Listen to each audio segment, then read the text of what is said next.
Trump એવા નિર્ણયો લે છે જે જાણે કે આખી દુનિયા પર પોતાની મુનસફી હોય કે આપણે અમેરિકા સાથે સંબંધ બગાડ્યા વિના આપણા જરૂરિયાત પૂરી કરવા માટે સોલ્યુશન કાઢવાનું છે. અને અમેરિકા નક્કી નહીં કરે કે ભારતને શું કરવું. રશિયાનો જે મહત્વનો ઓઇલની ખરીદીનો દ્વાર હતો એ દ્વાર હવે બંધ થયું. તો પછી ભારત પાસે બીજા કયા એવા વિકલ્પો ખુલ્લા છે કે જ્યાંથી ભારત એ કાચું તેલ લાવી શકે કે એલપીજી લાવી શકે? પેટ્રોલ ડીઝલમાં મોટા પાયે ભાવ વધારો કરવો પડશે. જેમ ભારતને વધુ એક વખત આમાં છૂટ આપવામાં આવે.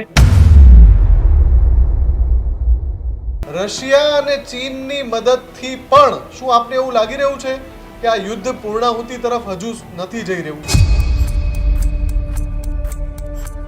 કે ચીનનું વલણ હંમેશા ઈરાન તરફી રહ્યું છે. જો ભારત એક કદમ આગળ વધી અને અમેરિકાની વાતનું ઉલ્લંઘન કરે તો વધુ એક વખત ઊંચી ટેરિફ નીતિનો ભારતે ભોગ બનવું પડે. અમેરિકા કોઈ પણ રીતે ભારતને રોકી શકે એમ નથી. હજુ સુધી તમે અમારી ચેનલને સબસ્ક્રાઇબ નથી કરી તો અત્યારે જ ન્યૂઝરૂમ ગુજરાતને સબસ્ક્રાઇબ કરો, ફેસબુક અને ઇન્સ્ટાગ્રામ પર ફોલો કરો.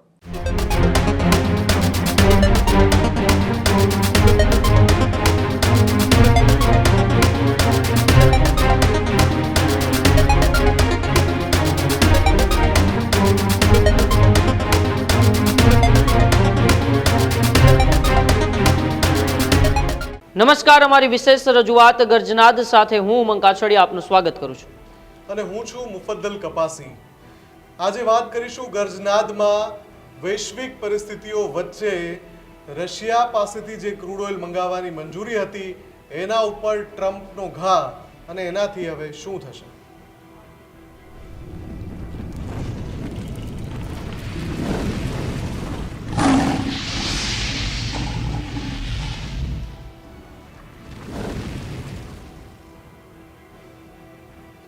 તો દુનિયા આખી અત્યારે કટોકટી, સંકટ, સમસ્યા, ઉર્જા જે પુરવઠો છે એમાં કટોતી, આ બધા મુદ્દાઓથી ઝઝૂમી રહી છે.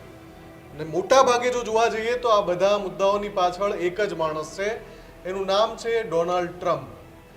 ટ્રમ્પ એવા નિર્ણયો લે છે જે જાણે કે આખી દુનિયા પર પોતાની મુનસફી હોય, પોતે જે કરે એ જ અંતિમ હોય એ પ્રકારે એવા નિર્ણયો લે છે જેનાથી અમેરિકાને તો ફાયદો થાય છે પણ વિશ્વના અનેક દેશોને નુકસાન પહોંચી રહ્યું છે. અને એની અંદર વધુ એક નિર્ણય એવો લેવાયો છે કે જેનાથી એમ સવાલ પૂછવો પડે કે ભારત પોતાની ઉર્જા જરૂરિયાત ક્યાંથી પૂરી કરશે એ નક્કી કરવાવાળો ડોનાલ્ડ ટ્રમ્પ કોણ? આ વાક્ય થોડું વધારે પડતું લાગે અથવા તો એવું લાગે કે ભાઈ કોઈ એક મહાસત્તાના વડા માટે આ પ્રકારના વાક્યનો ઉપયોગ કેમ? તો ભારત પણ વિશ્વની ટોપ 5 જે અર્થવ્યવસ્થાઓ છે એમાંથી એક અર્થવ્યવસ્થા છે. અને અમેરિકા નક્કી નહીં કરે કે ભારતને શું કરવું. અને આ વાત ભારતનું વિદેશ મંત્રાલય, ભારતના વિદેશ મંત્રી પણ કહી ચૂક્યા છે અલગ અલગ મોરચે. રશિયા સાથે જ્યારે કટોકટીની સ્થિતિમાં ટ્રમ્પ ફસાઈ ગયા તો એમણે રશિયન ક્રૂડ ઓઇલ ખરીદવા માટે એક છૂટ આપી દીધી કે જે દેશને રશિયન ક્રૂડ ઓઇલ ખરીદવું છે ઇન્ક્લુડિંગ ભારત એ ખરીદી શકશે. 16મી મે આ છૂટનો અંતિમ દિવસ હતો. 17મી મે ટ્રમ્પ જાહેર કરે છે કે બસ હવે નહીં, હવે તમે રશિયા પાસેથી ક્રૂડ ઓઇલ નહીં ખરીદી શકો. જાણે કે ટ્રમ્પ એવું સાબિત કરવા માંગે છે કે ભારત, ચીન સહિતના જે દેશો છે એ અમેરિકાની ગુલામી કરવા માટે ઘડાયેલા હોય. પણ એવું થવાનું નથી. હા, ચિંતા ચોક્કસથી છે કે જો આપણે દરરોજ 45 થી 50 લાખ બેરલ ઇમ્પોર્ટ કરતા હોય ક્રૂડ ઓઇલની અને એમાં 20 થી 22 લાખ બેરલ પ્રતિદિન ક્રૂડ ઓઇલ રશિયા ભારતને મોકલતું હોય અને હવે જો ટ્રમ્પ એમાં વચ્ચે અડંગો નાખે તો એની આપૂર્તિ ભારત ક્યાંથી કરશે? એક તો ઓલરેડી આખી દુનિયામાં ઉર્જા જે પુરવઠો છે, સપ્લાય ચેઇન છે, એ ખોરવાયેલી છે. એમાં વળી આ રશિયા ઉપર પ્રતિબંધ નાખવાની વાત કરીને ટ્રમ્પે સ્થિતિને વધારે કફોડી કરી નાખી છે. અને આ બધા જ કારણોસર પેટ્રોલ અને ડીઝલના ભાવ, જેના ઉપર છેલ્લા 8 દિવસથી અથવા તો એક સપ્તાહથી ભારતમાં ખૂબ ચર્ચાઓ ચાલી રહી છે, કદાચ 10 દિવસ કહો તો પણ ચાલે, ચૂંટણીના પરિણામો આવ્યા એ પછીથી ચર્ચાઓ ચાલી રહી છે કે વૈશ્વિક આર્થિક કટોકટીની અસરો હવે ભારતના છૂટક બજારમાં જોવા મળશે. અને એમાં સૌથી પહેલી અસર થશે પેટ્રોલ ડીઝલના ભાવમાં. આપણે 3 રૂપિયા ભાવ વધારો ઓલરેડી જોઈ ચૂક્યા છીએ, પણ આગામી સમયમાં આ બધી પરિસ્થિતિ શું વધારે ખરાબ રીતે, એટલે કે અસહ્ય કહી શકાય એવો ભાવ વધારો લાવશે? ઉમંગ? જી બિલકુલ, જે રીતે વૈશ્વિક પરિસ્થિતિ એ સતત એ ક્યાંક ને ક્યાંક તંગ બનતી જાય છે. એક બાજુ ઈરાન ઇઝરાયલ, તો બીજી બાજુ એ ઈરાન અને ઇઝરાયલ અને સાથે અમેરિકા છે. અમેરિકાની જે રીતે તમે વાત કરી કે સૌથી જો કોઈ આ બધી પરિસ્થિતિનું કારણ હોય તો એક જ વ્યક્તિ છે ને છે ડોનાલ્ડ ટ્રમ્પ. હમણાં જ તેમણે ચીનની પણ મુલાકાત લીધી. ચીનની મુલાકાત બાદ પણ વૈશ્વિક પરિસ્થિતિઓમાં અનેક બદલાવો આવ્યા. પરંતુ આજે જે સમાચારો સામે આવ્યા કે ડોનાલ્ડ ટ્રમ્પે 16 મે સુધીની જે ક્રૂડ ઓઇલ છે તે રશિયા પાસેથી ખરીદવાની જે અનુમતિ આપી હતી, કારણ કે એ એવી રીતે વાત કરે કે ભારત એ અમેરિકા ઉપર નિર્ભર હોય છે, ભારત અમેરિકાના નિર્ણયો ઉપર નિર્ભર હોય છે. પરંતુ આજે જે રીતે રશિયા પાસેથી ક્રૂડ ઓઇલ ખરીદવાની ના પાડી દીધી છે, ત્યારબાદ હવે ભારતનો એ ક્રૂડ ઓઇલનો જથ્થો એ ક્યાંથી લાવવામાં આવશે, અને જો એ ક્રૂડ ઓઇલનો જથ્થો પૂરો ન થાય તો પછી ઉર્જા સંકટ આવશે કે નહીં, તેને લઈને જ આજે આપણે ગડનાથમાં વાત કરવી છે. આપણી સાથે નિર્મલભાઈ નથવાણી પણ જોડાયેલા છે ફોન લાઈન ઉપર, જગદીશભાઈ વ્યાસ પણ જોડાયેલા છે. આપણે સીધી જ ગડનાથમાં આપણે તેની સાથે ચર્ચા કરવી છે.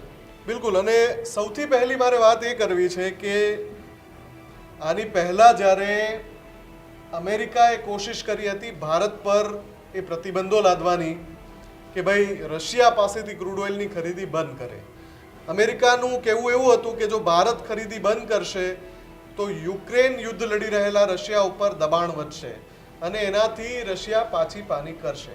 એ વખતે ભારતના વિદેશ મંત્રી એસ જયશંકરે અમેરિકન સેક્રેટરીને બહુ જ કડક શબ્દોમાં કહ્યું હતું કે તમારા સહિત યુરોપ જે મનમાં આવે એ રશિયા પાસેથી ખરીદે છે. તમારા સહિત એટલે અમેરિકા સહિત યુરોપ જે મનમાં આવે એ ખરીદે છે, તો તમે અમને કહેવા વાળા કોણ? ને આજની સ્થિતિમાં પણ એ ભારત જ નક્કી કરશે કે રશિયા પાસેથી કેટલી માત્રામાં ખરીદવું. હા, અહીંયા એક પેચ ફસાયેલો છે ઉમંગ, અને એ પેચ અમેરિકા અને આ જે ખંધા ડોનાલ્ડ ટ્રમ્પ છે એ સારી પેઠે જાણે છે. એ પેચ એવો છે, એના ઉપર નિર્મલભાઈ વધારે પ્રકાશ પાડશે. આપણો એક ટ્રેડ એગ્રીમેન્ટ છે એ અમેરિકા સાથે હજુ પૂરો નથી થયો, અને એ ટ્રેડ એગ્રીમેન્ટ પૂરો ન થાય અને આપણે જો તેલ ખરીદવાનું ચાલુ રાખીએ તો જે પેલી ટેરિફ વાળી વાત છે એના ઉપર પાછું ટ્રમ્પ આવી જાય. એટલે નિર્મલભાઈ, કદાચ અમેરિકાને ધ્યાનમાં એ જ છે કે ભાઈ પેલું ટ્રેડ ડીલ ફાઇનલ થઈ નથી અને હવે આપણે ભારતને કહીએ કે ભાઈ રશિયા પાસેથી ના ખરીદો. મુફદ્દલજી, આપે એકદમ મહત્વની વાત કરી. જ્યારે ડોનાલ્ડ ટ્રમ્પે આકરી ટેરિફ નીતિની જાહેરાત કરી ત્યારે વિશ્વના ઘણા બધા દેશો અમેરિકા પાસે કાકલુદી કરવા ગયા હતા કે ટેરિફના દર ઘટાડો. કેટલાક સમૃદ્ધ કહી શકાય એવા રાષ્ટ્રો હતા, એમણે પણ અમેરિકા પાસે રજૂઆત તો કરેલી. એમાં એની ભારતની પણ એક રજૂઆત હતી, જેથી કરીને ભારતીય નિકાસકારોને અમેરિકન બજારમાં કોઈ ફટકો ન પડે. ત્યારે અમેરિકાએ કેટલીક શરતો આવા જુદા જુદા રાષ્ટ્રો સમક્ષ મૂકી હતી. ભારત પર ટેરિફનો દર 50% લાગુ પાડવામાં આવ્યો હતો, પણ ભારત પર એક શરત લાગુ પાડવામાં આવી હતી, અને એ હતી કે હાલ તમે રશિયા પાસે જે ઓઇલનો જથ્થો ખરીદો છો એ પ્રારંભિક તબક્કે તમારે ઘટાડવાનો અને નજીકના ભવિષ્યમાં જ તમારે રશિયા પાસેથી ઓઇલની ખરીદી બંધ કરવાની, અને જો કરવી હોય તો અમારી મંજૂરી લેવાની. ભારતે સ્વાભાવિક રીતે એક તરફ કૂવો બીજી તરફ ખાઈ હોવાને કારણે પ્રારંભિક તબક્કે એમાં મૂક સંમતિ દર્શાવવી જ પડી હોય, અને હવે અમેરિકા આકરી નીતિ તરફ આગળ વધી રહ્યું છે. અત્યાર સુધી તો 2 વખત અમેરિકાએ ભારત માટે રશિયા પાસેથી ઓઇલ ખરીદવાની વાત છે એમાં મુદતમાં વધારો કરી આપ્યો હતો, પરંતુ આ વખતે જ્યારે 16મી મેના રોજ એ ડેડલાઇન પૂરી થઈ ત્યારે અમેરિકાએ હવે રશિયા પાસેથી ઓઇલ ખરીદવાની છૂટ આપવાનો ભારત પર પ્રતિબંધ મૂકી દીધો. એમણે એમ કીધું કે હવે તમને કોઈ છૂટ મળશે નહીં, અને આથી ભારત માટે રશિયાનો જે મહત્વનો ઓઇલની ખરીદીનો દ્વાર હતો એ દ્વાર હવે બંધ થયું.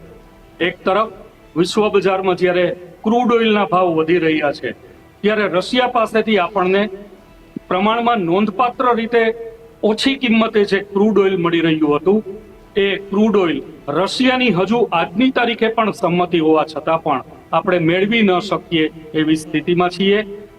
મેળવવા જઈએ તો મેળવી શકાય એમ છે, કારણ કે કોઈ કાનૂની પ્રતિબંધ નથી. પણ જો ભારત એક કદમ આગળ વધી અને અમેરિકાની વાતનું ઉલ્લંઘન કરે તો વધુ એક વખત ઊંચી ટેરિફ નીતિનો ભારતે ભોગ બનવું પડે. એ સહિતના અન્ય કેટલાક પ્રતિબંધો પણ અમેરિકા દ્વારા ભારત પર લાગુ પાડવામાં આવે અને પ્રમાણમાં ઠીક ઠીક કહી શકાય એવા જે મૈત્રીપૂર્ણ સંબંધો અત્યારે ભારતના અમેરિકા સાથેના છે એના પર પણ કેટલાક પ્રશ્નાર્થો સર્જાય. કારણ કે અમેરિકાએ તાજેતરમાં જ પાકિસ્તાન સાથે પોતાની દોસ્તીની ઘનિષ્ઠતા વધારી છે. તાજેતરમાં જ ડોનાલ્ડ ટ્રમ્પે ચાઇનાની મુલાકાત પણ લીધી. આમ ભારતના જે પડોશી રાષ્ટ્રો છે કે જે અમેરિકાના ધ્યાને છે કે ભારત સાથે બહુ મનમેળ નથી, એવા રાષ્ટ્રો સાથે અમેરિકા પોતાની ઘનિષ્ઠતા વધારી રહ્યું છે, જે પણ ભારત માટે એક પડકાર બની શકે જો અમેરિકાની વાતનો સ્વીકાર ન કરવામાં આવે તો. ટૂંકમાં અમેરિકાની વાત માનવી પડે એની પાછળ કેટલાક જીઓપોલિટિકલ રીઝન્સ છે. મુફદ્દલજી, અત્યારે પણ જે સ્થિતિ છે એમાં ભારત પર કોઈ સીધો પ્રતિબંધ નથી. આ એક બહુ જ નોંધપાત્ર બાબત છે. અમેરિકા કોઈ પણ રીતે ભારતને રોકી શકે એમ નથી, પણ જો ભારત રશિયા પાસેથી 16મી મે પછી ઓઇલની ખરીદી કરવાનું ચાલુ રાખે તો તેના શું પરિણામ હોઈ શકે એનો અભ્યાસ ભારતે પણ કર્યો હોય. એક તો પોતાના થોડા દુશ્મન મનાતા એવા બે પડોશી રાષ્ટ્રો સાથેની અમેરિકાની ઘનિષ્ઠતા એ ભારત માટે એક મૂંઝવનારો પ્રશ્ન છે. આ સિવાય પણ જ્યારે ડોલરનું વૈશ્વિક બજારમાં ખૂબ જ મહત્વ છે ત્યારે ડોલર સાથે સંકળાયેલી વિવિધ નાણાકીય સંસ્થાઓ, લગભગ તમામ મોટી નાણાકીય સંસ્થાઓ ડોલરના કારોબાર સાથે સંકળાયેલી હોય જ છે. હવે જો એ બધી સંસ્થાઓ ઉપર ભારત સાથે વ્યવહારો કરવા પર અમેરિકાના પ્રતિબંધો લાગુ પાડવામાં આવે તો આંતરરાષ્ટ્રીય સ્તરે પણ ભારતને બહુ મોટો ફટકો પડી શકે એમ છે. વધુ એક વખત રૂપિયાનું નોંધપાત્ર માત્રામાં ધોવાણ થઈ શકે એમ છે, અને જો ધોવાણ થાય તો ભારત સમજે જ છે કે જે ઓઇલની આયાત કરવાની છે એનું પેમેન્ટ ડોલરમાં થવાનું છે, અને એક વિકટ સમસ્યાઓ ભારત સામે એક નવા સ્વરૂપે આકાર લે એવું બની શકે. આ ગંભીરતા ધ્યાનમાં રાખીને ભારત એકદમ ફૂંકી ફૂંકીને આગળ વધી રહ્યું છે. વિશ્વના અન્ય રાષ્ટ્રો સાથે ભારત સહયોગ સાધી રહ્યું છે. અગાઉ આપણે 4 કે 5 રાષ્ટ્રો પાસેથી જ ઓઇલની આયાત કરતા હતા. મુફદ્દલજી, આજે આપણે 41 જેટલા નાના મોટા રાષ્ટ્રો પાસેથી ક્રૂડ ઓઇલની આયાત કરતા થયા છીએ. ફક્ત 4-5 રાષ્ટ્રો પર આપણી જે નિર્ભરતા હતી એ નિર્ભરતા ઘટાડવાનો આપણે પ્રયત્ન કરી રહ્યા છીએ. કેટલાક આફ્રિકન દેશો સાથે પણ આપણે હાથ લંબાવ્યો છે, એની સાથે પણ આપણે હાથ મિલાવ્યો છે. હવે જો રશિયા પાસેથી ઓઇલની ખરીદી કરવાના મુદ્દે ભારત પર પ્રતિબંધ આવે છે, અમેરિકાની મંજૂરી નથી મળી શકતી, તો સ્વાભાવિક છે કે ખાડી દેશોમાંથી આજે ક્રૂડ ઓઇલની આયાત કરવી બહુ જ મુશ્કેલ બની છે. કારણ કે સ્ટ્રેઇટ ઓફ હોર્મુઝ એ આ ખરીદીને અવરોધતો એવો એક માર્ગ બની ચૂક્યો છે. ત્યારે હવે ભારત પાસે આફ્રિકન રાષ્ટ્રો સાથે હાથ મિલાવવાનો એક વિકલ્પ ખુલ્લો છે. હવે આપણે અંગોલા, નાઇજીરિયા, લીબિયા, આ બધા જે આફ્રિકન રાષ્ટ્રો છે એની સાથે તાલમેલ સાધી અને તેઓ પાસેથી આયાત કરવાનું. દેશો સાથે નિર્મલજી અત્યારે ત્યાંથી સપ્લાય મંગાવવાનું શરૂ પણ થઈ ગયું છે. આપણી સાથે જગદીશજી જોડાઈ ગયા છે ફરી એકવાર.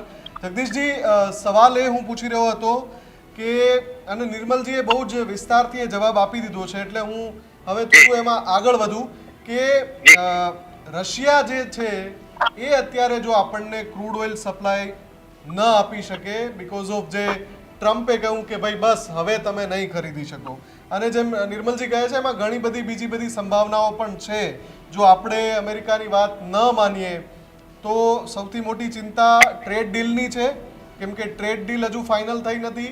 બીજી ડોલર સામે રૂપિયાના અવમૂલ્યનની ચિંતાઓ છે, ત્રીજું અમેરિકાની પાસે બીજા પણ કેટલાક એવા મુદ્દાઓ છે કે જેમાં એ ભારત પર દબાણ વધારી શકે. ખાસ તો જીઓપોલિટિકલ રીઝન છે એ પણ એક કારણ છે.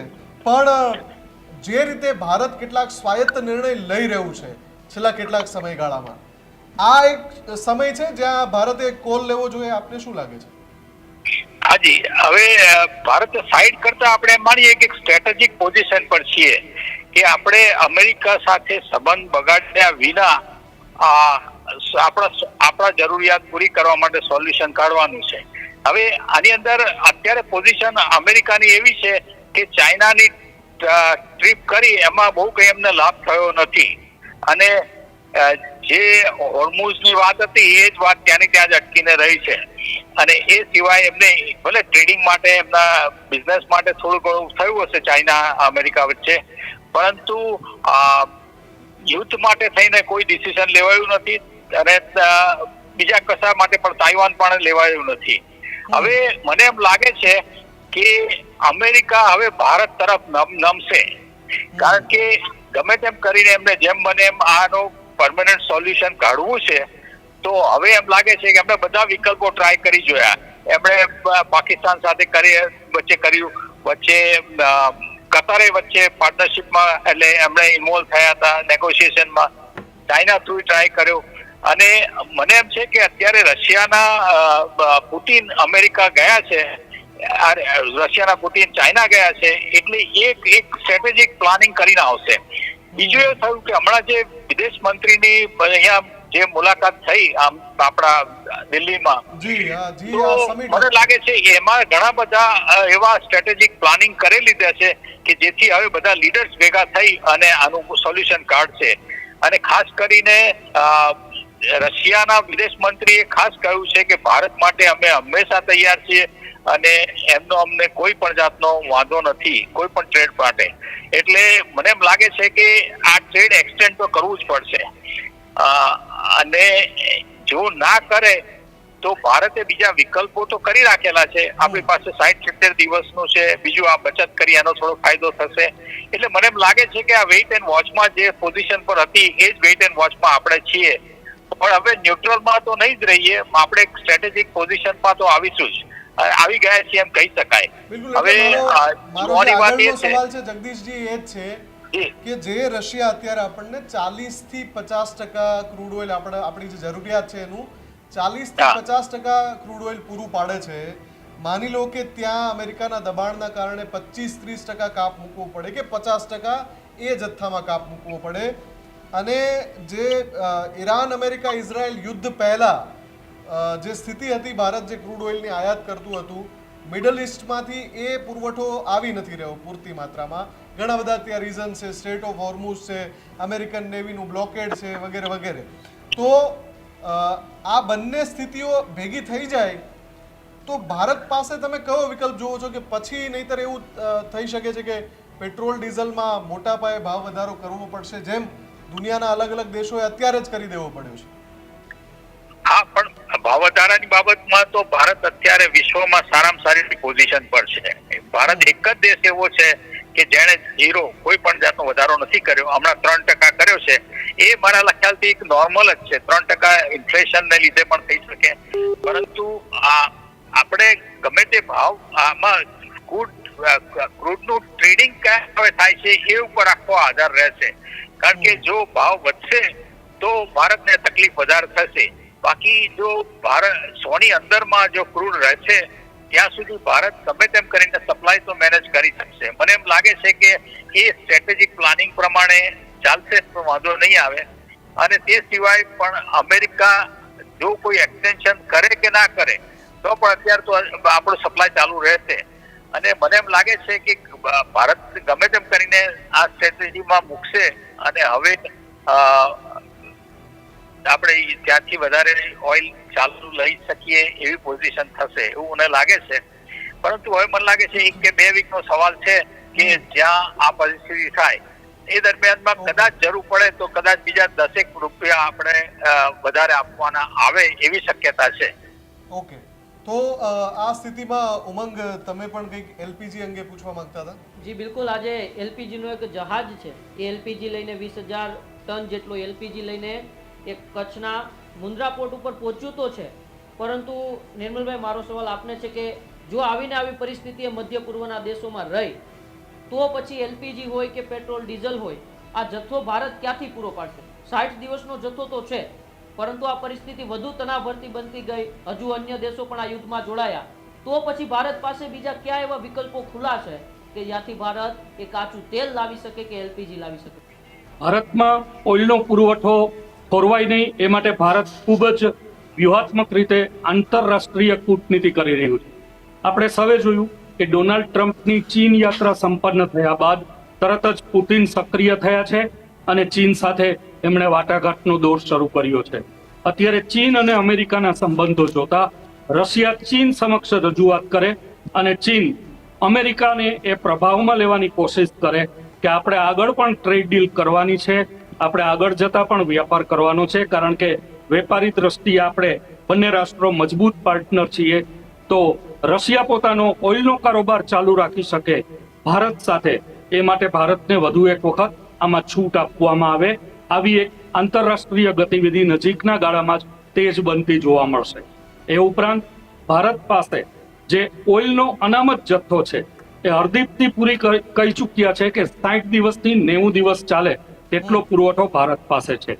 પ્રધાનમંત્રીશ્રીએ દેશના લોકોને ઓઇલનો મર્યાદિત માત્રામાં વપરાશ કરવાનું એક સૂચન કે અપીલ કરી છે. જો એ અપીલ સાર્થક બને, દેશના નાગરિકો હાલ તો સહયોગ આપી રહ્યા છે, એ સહયોગ જો યથાવત રહે તો એ 60 દિવસનો જથ્થો આપોઆપ જ 90 દિવસ કે 120 દિવસનો જથ્થો બની જાય, કારણ કે વપરાશમાં નોંધપાત્ર ઘટાડો થાય. આ રીતે પણ ભારત પોતાની અનામત, ઓઇલ અનામત પરોક્ષ રીતે વધે એવા પ્રયત્નો કરી રહ્યું છે. એ ઉપરાંત વિશ્વના અન્ય દેશો સાથે પણ ભારતે જે સહયોગ સાધ્યો છે, 41 જેટલા રાષ્ટ્રો સાથે આજે ભારતનો ઓઇલનો વેપાર નાના મોટા પાયે થઈ રહ્યો છે. આફ્રિકન રાષ્ટ્રોનો વધુ એક વખત સહયોગ લેવામાં આવે કે જેમાંથી સ્ટ્રેઇટ ઓફ હોર્મુઝ પણ આપોઆપ બાયપાસ થઈ જાય અને ભારતને વિના વિઘ્ને ઓઇલનો પુરવઠો મળતો રહે. આ વ્યૂહરચના અત્યારે ભારત ગોઠવી રહ્યું છે. મને એવું લાગે છે કે ખૂબ જ નજીકના ભવિષ્યમાં રશિયા અને ચાઇનાની દરમિયાનગીરીથી વધુ એક વખત કદાચ અમેરિકા નરમ વલણ અપનાવે અને ભારતને હજુ પણ વધુ થોડા સમય માટે ઓઇલની ખરીદી કરવાની છૂટ આપે એવો નિર્ણય આવી શકે તો એ ભારતના હિતમાં હશે. બિલકુલ. અને બીજી એક વાત જે છે કે જેમાં જગદીશજીને મારે સવાલ પૂછવો છે. જગદીશજી, ઓપેક રાષ્ટ્રોમાંથી યુએઈનું ઐતિહાસિક રીતે બહાર થઈ જવું, યુએઈ ઓપેક રાષ્ટ્રમાંથી બહાર નીકળે છે એના થોડા દિવસો પછી, અને યુએઈ એટલે નીકળે છે કે ઓપેકના નિયમો છે કે જે મર્યાદા નક્કી થઈ હોય એટલું જ દૈનિક ક્રૂડ ઓઇલનું ઉત્પાદન કરવું. યુએઈ ઈચ્છે છે કે ભાઈ અમારે વધારે કરવું છે, અને એના પછી થોડા દિવસો પછી વડાપ્રધાન મોદી ત્યાં જાય છે, લાંબા ગાળા માટે ક્રૂડ ઓઇલ આપવાનો કરાર કરે છે. એટલે આ પણ એક સંકેત છે કે ભારતે ઘણા બધા રસ્તાઓ ખોલી નાખ્યા છે, અને જેનાથી જો માનો કે રશિયાવાળી સ્થિતિ પેદા થાય કે બીજી કોઈ સ્થિતિ પેદા થાય કે ત્રીજી કોઈ સ્થિતિ પેદા થાય તો ભારતે મલ્ટિપલ વેઝ ઓપન રાખ્યા છે કે જ્યાંથી ક્રૂડ ઓઇલની આપૂર્તિ થઈ શકે. જગદીશજી. હાજી, ના બરાબર છે. આપણા વિકલ્પો ઘણા વખતથી આ પ્લાન કરી દીધેલા છે. યુએઈ સાથેના સંબંધો આપણે જેવા રશિયા સાથે છે એવા જ એક અનબ્રેકેબલ રિલેશન કહી શકાય, અને એના માટે એક જ અત્યારે ઘણા બધા એગ્રીમેન્ટ થયા છે અને અમેરિકાને એ પુરવઠો મળતો રહેશે.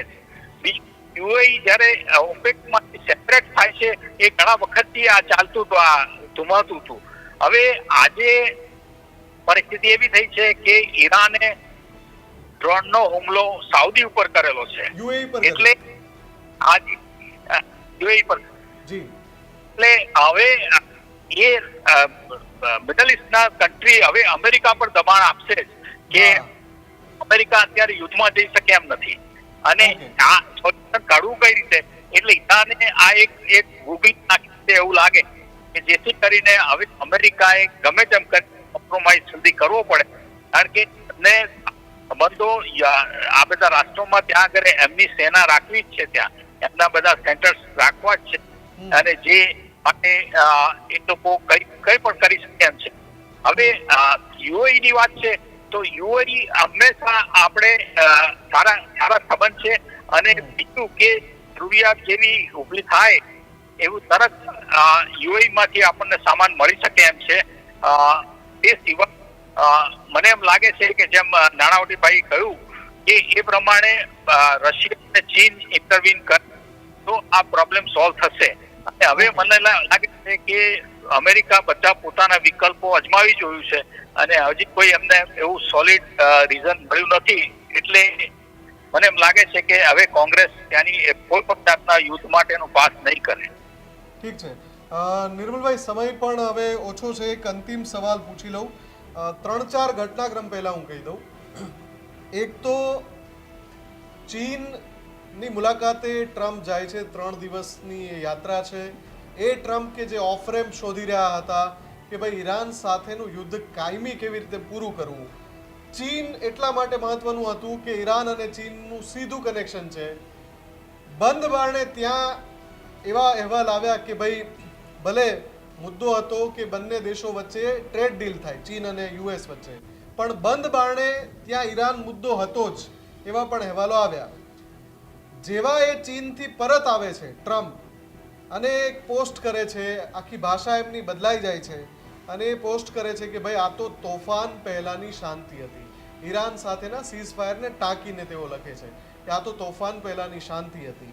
બીજી તરફ અહેવાલો એવા આવે છે કે અમેરિકન સૈન્યના 50,000 સૈનિકો તૈયાર છે ઈરાન પર ગમે ત્યારે હુમલો કરવા માટે.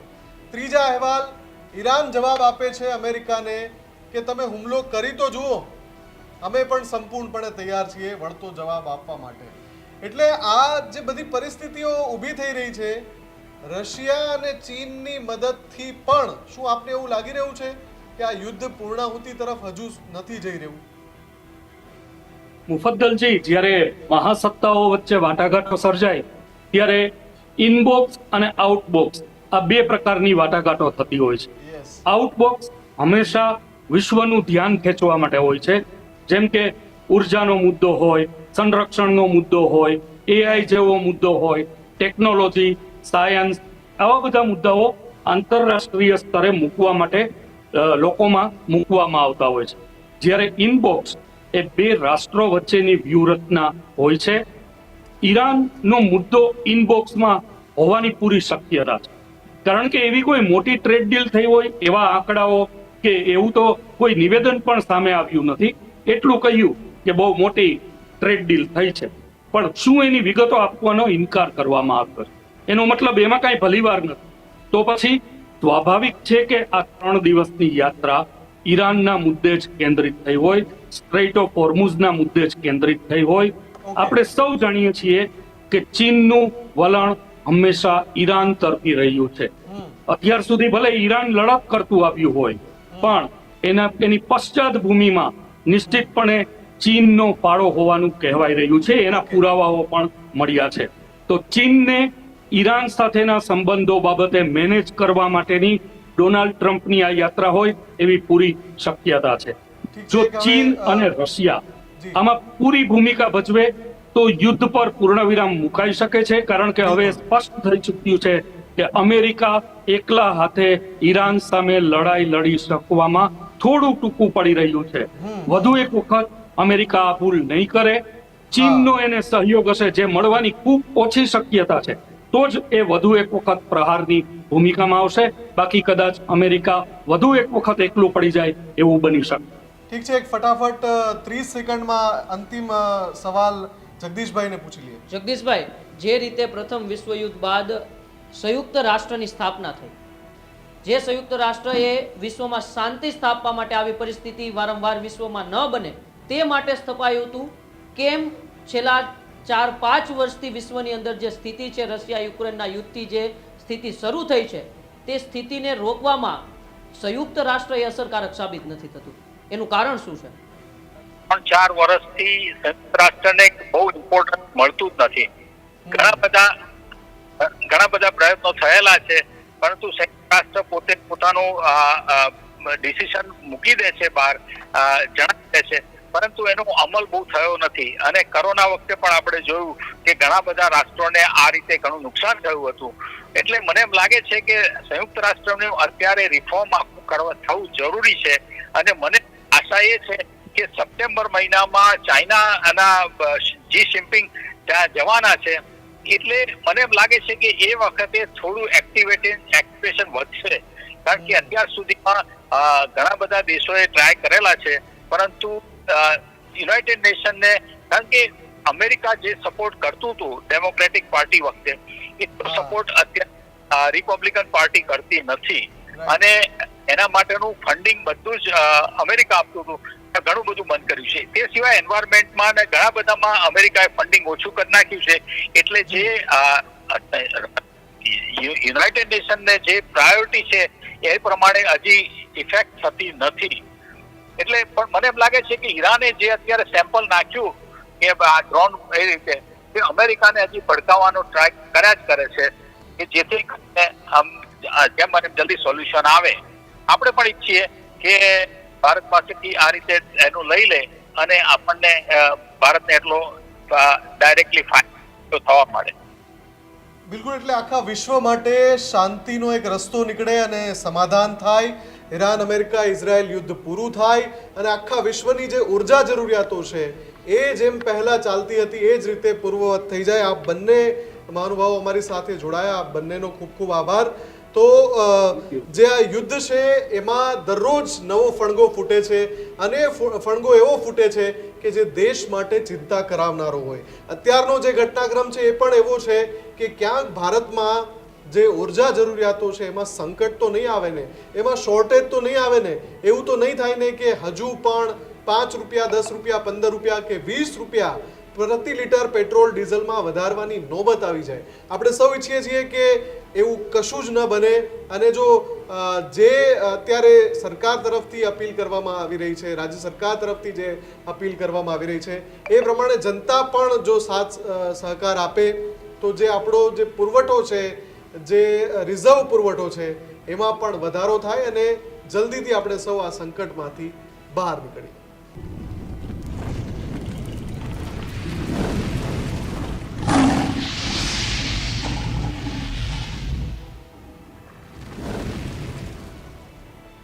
હજુ સુધી તમે અમારી ચેનલને સબસ્ક્રાઇબ નથી કરી તો અત્યારે જ ન્યૂઝરૂમ ગુજરાતને સબસ્ક્રાઇબ કરો, ફેસબુક અને ઇન્સ્ટાગ્રામ પર ફોલો કરો.